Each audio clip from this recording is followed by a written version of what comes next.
नेपाल एकीकरणमा महत्त्वपूर्ण योगदान पुर्याएका राजा पृथ्वीनारायण शाहको जन्मस्थल रहेको गोर्खा दरबार नेपालको महत्त्वपूर्ण ऐतिहासिक स्थल मानिन्छ, जुन गोर्खा बजारभन्दा माथि पहाडको टुप्पोमा रहेको छ।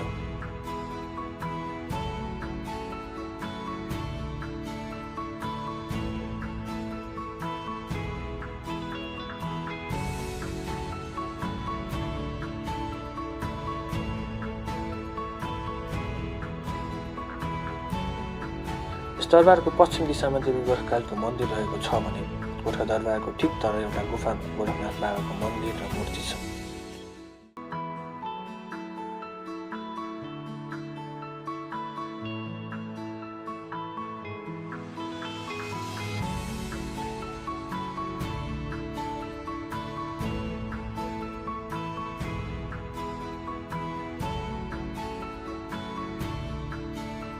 पीडसम्मत 1779 राजा पृथ्वीनारायण शाहको जन्म यही दरबारमा भएको थियो। उनले यहीँबाट नेपाली एकीकरणको अभियान सुरु गरेका थिए।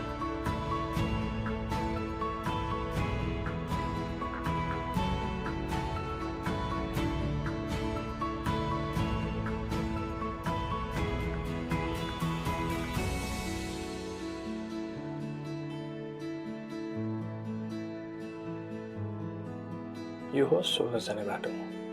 एउटा औँलाको सहाराले आँखा चिम्म गरेर यस बाटो हुँदै माथिसम्म पुगे स्वर्ग पुगिन्छ भन्ने विश्वास छ।